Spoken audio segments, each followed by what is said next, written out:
En La Ventana acontece, que no es poco. Un relato personal de la historia, con Nieves con Costrina, Cadena SER.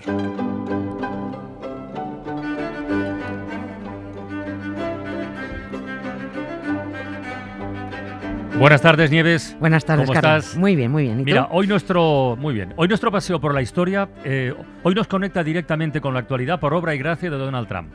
No solo, porque justamente hoy también se cumple el aniversario, del que después hablaremos, pero es que resulta que el presidente norteamericano ha anunciado, hace apenas unas semanas, que piensa reabrir la prisión de Alcatraz, que lleva años ya chapada, que es una atracción turística y donde la vida de los reclusos, cuando funcionaba como cárcel, pues parece que era un auténtico infierno.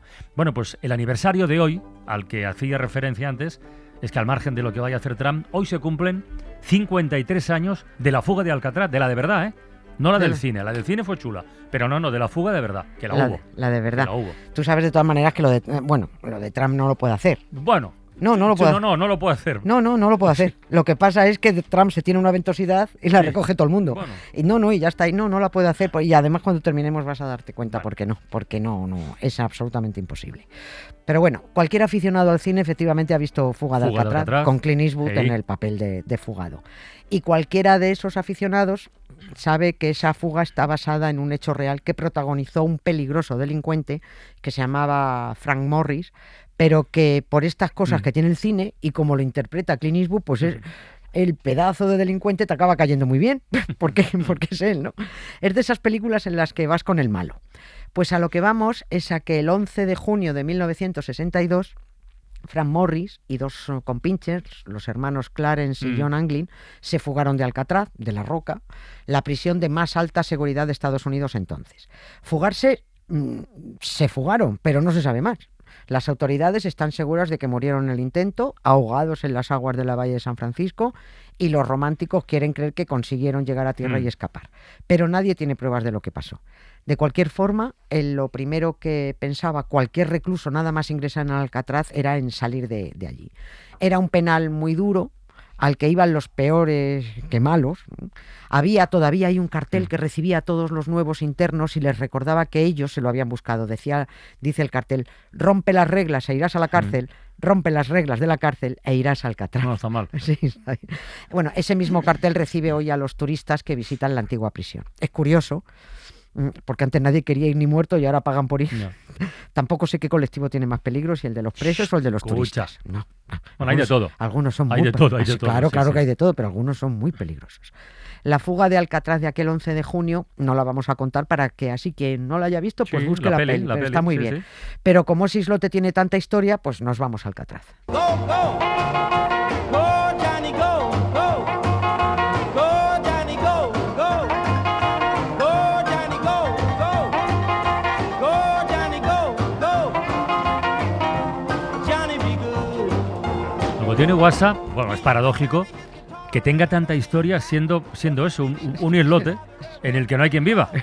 No, como no sea la fuerza, vamos. Pues sí que es una cagarruta de tierra, es una cosa que no es nada.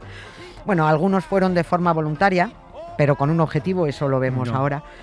Pero antes hay que saber que, aunque todo esto de Alcatraz suene muy estadounidense y muy peliculero, algo tenemos que ver los españoles en esta historia. Mira. Porque nosotros lo vimos primero. O al menos lo vimos y lo apuntamos. Si antes pasó alguien y no tomó apuntes, pues se siente haberlo dicho. El que se fijó en este islote en 1775 fue un sevillano que se llamaba Juan Manuel de Ayala, que llegó, vio, se dio una vuelta y se fue, claro. Dijo él: aquí no hay nada que hacer, aquí no hay bares, y me voy. Y tampoco le dio muchas vueltas a qué nombre ponerle a eso. Vio que había muchos alcatraces allí instalados, miles, y dijo: pues voy a llamar a esto la isla de los Alcatraces. Bueno, tampoco se estrujó la... No, de haber habido avestruces, pues esa isla se llamaría ahora Avestruz. Y la película Fuga de Avestruz. Yo qué sé. Para entender la importancia de ese islote al que nadie prestó atención hasta mediados del siglo XVIII, porque tampoco los europeos se habían adentrado en esa peligrosa bahía de San Francisco, es importante visualizar la zona. Así un poco desde el aire. Nos situamos. A la bahía de San Francisco se entra desde el Pacífico por un paso muy, muy estrecho, que es ese paso, ahora está unido por el famoso Golden Gate, que es el que evita dar toda la vuelta. Nada más atravesar ese paso estrecho en barco está Alcatraz, que está plantada en mitad de la bahía. Primero fue española, luego pasó a México y luego vinieron los yanquis, se la birlaron a los mexicanos y se la quedaron. Bueno, no se quedaron solo Alcatraz. No solo Alcatraz, iba a decir. Se quedaron California y Alcatraz es que iba en el paquete.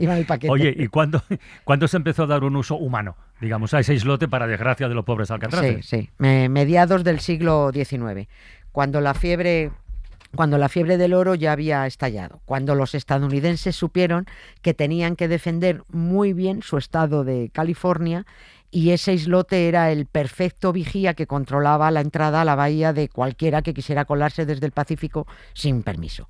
Primero hicieron una fortaleza en Alcatraz, pero enseguida se dieron cuenta de que para lo que mejor servía era para prisión.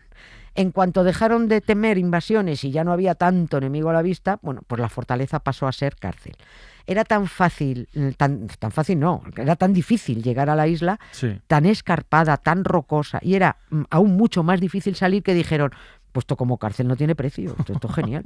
Allí hubo presos de la guerra de secesión americana, allí encerraron a los nativos durante las guerras indias. Este no lo sabía. Sí, allí hubo nativos. Encerraron a los españoles que pillaron en la guerra del 98, la guerra hispanoamericana. A los objetores de conciencia que se negaron a ir a la Primera Guerra Mundial, también los llevaron allí. Y visto que de allí no se escapaba nadie, acabaron haciendo la prisión federal ya metidos en el siglo XX, en 1933. Ahí Alcatraz pasó a depender del Departamento de Justicia para encerrar allí a lo mejor de cada casa.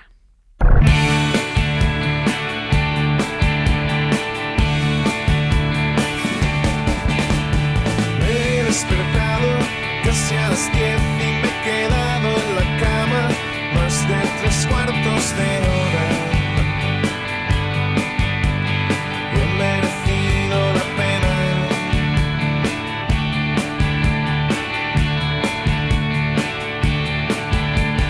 Ha entrado el sol por la ventana y han brillado en el aire algunas motas de polvo. No sé si la letra de esta canción se ajusta mucho a la historia que estamos contando. No sé yo. Porque vamos a ver cómo era un día en la vida de un preso en Alcatraz. ¿Cómo era un día? Pues mira, como no te buscaran la vida para entretenerte, como hizo el ornitólogo Robert Franklin Strutt, pues aburrido, la verdad. En el tipo este de los pájaros está basada otra peli, El hombre de Alcatraz. Eso es de Burt Lancaster. De Burt Lancaster, sí. La cagaste, Burt Lancaster, siempre me acuerdo de la canción. Pero bueno, aquí la historia se ha romantizado un poquito con este ornitólogo. No está tan cercana a la realidad como la de la fuga. No.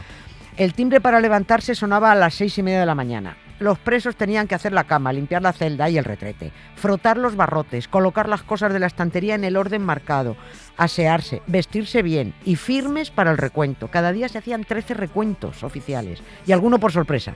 Se pasaban el día contando por si faltaba alguno. Y una vez contados, desayuno y a trabajar. Carpintería, lavandería, pues lo que le tocara a cada uno.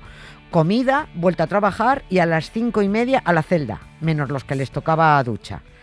Porque solo se podían duchar 2 veces a la semana y con el agua muy, muy caliente. Bueno. No podían ducharse con agua fría para no aclimatar el cuerpo a las frías aguas de la bahía de San Francisco.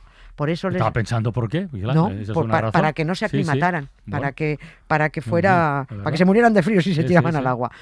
Una vez en la celda y después de cenar, unos leían, otros escribían cartas, otros jugaban al ajedrez con el de la celda de al lado, cantando los movimientos en bajito.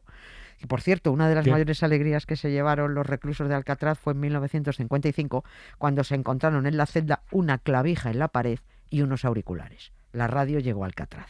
Se les saltaban las lágrimas cuando podían escuchar un partido. Sí, un preso escribió que gracias a la radio podía oler los perritos calientes que vendían en el estadio. Seems it never rains in Southern California. Seems I've often heard that kind of talk before. It never rains in California, but girl, don't they warn ya, it pours. Oye, que nos ha quedado pendiente de antes. ¿Quiénes fueron los que se encerraron, has dicho, voluntariamente en Alcatraz? ¿Y por qué? Los nativos americanos. Pero no los habían tenido presos antes. No, en las guerras indias los metieron presos. Pero ocurrió lo siguiente. Alcatraz dejó de funcionar en 1963 y 6 años después, en el 69, aprovechando que el islote ya estaba desprotegido, un grupo de nativos basándose en el Tratado de Fort Laramie, se hicieron fuertes en Alcatraz. Ese tratado era de 100 años antes, de 1868, y lo firmó Estados Unidos con los Lakota, reconociéndoles que todas las tierras federales abandonadas o fuera de uso debían devolverse a los nativos que una vez las ocuparon. Yeah. Claro, Alcatraz estaba cerrada y abandonada desde 1963 y varios activistas nativos la tomaron. Pretendieron comprarle el islote a Nixon por $9. ¿$9? Sí, porque decían que era la equivalencia de lo que Estados Unidos les había pagado a los nativos por quitarles todas sus tierras, pero bueno, no coló. A Nixon no coló los $9. Llegó a haber 400 personas en Alcatraz manteniendo aquella bronca. Tuvo muchísima repercusión internacional.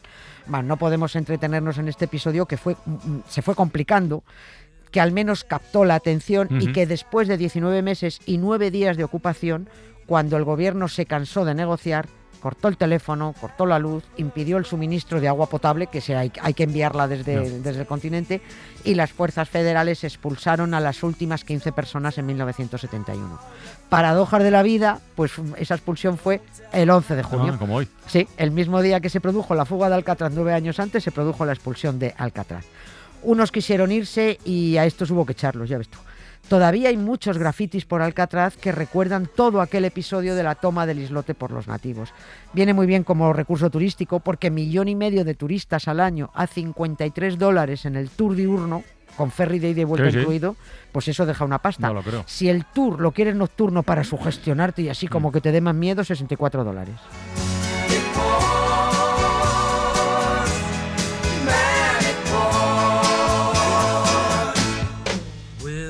Tell the folks back home I nearly made it. Had offers but don't know which one to take. Oye, nos falta lo último. ¿Por qué cerraron Alcatraz? Se juntaron varias cosas y entre ellas influyó la fuga de Clint Eastwood y los hermanos Anglin. La prisión de Alcatraz era carísima de mantener y las instalaciones estaban muy, muy deterioradas, corroídas por la humedad y el salitre. Era 3 veces más cara de mantener que cualquier otra prisión. La fuga de Alcatraz, que se consiguió agrandando la rejilla de ventilación de la celda, fue muy fácil porque las paredes estaban blandengues, y es que era muy fácil.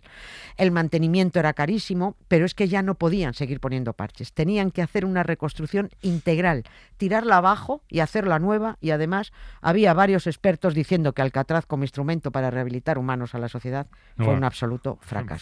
Y además que por eso te digo que no puede abrir otra vez Alcatraz. Primero porque Alcatraz ya pertenece a otro estamento, parques nacionales, y que además tendrían que tirarla entera y no pueden. Con estos datos, pero bueno, los titulares ya los ha conseguido. Con estos datos y espérate. Sí, pero bueno, y mañana se tira otro pedo y ya está. Con estos datos en la mano, que el Alcatraz era insostenible, el fiscal general de Estados Unidos, que era Robert Kennedy, en aquel momento ordenó la clausura de la prisión de Alcatraz. El día del cierre definitivo, el 21 de marzo del 63, pusieron a los presos en fila y esposados fueron saliendo del penal con toda la prensa adelante. El último interno en salir fue Frank Wasserman, que al salir dijo: Alcatraz nunca hizo ningún bien a nadie. Yo creo que estaba en un error. ¿Por qué? Hombre, pues porque Alcatraz podría hacer hoy mucho bien a la humanidad. Encerrar a Donald Trump en una celda y tirar la llave al mar. On the road again. Just can't wait to get on the road again. The life I love is making music with my friends. And I can't wait to get on the road again. Sería la gran paradoja que la reabriera y le metiera dentro. Él solo ahí. Bueno, no demos ideas. Nieves, hasta mañana. Un beso. Chao. Seeing things that I may never see again. I can't wait to get on the road again. On the road again.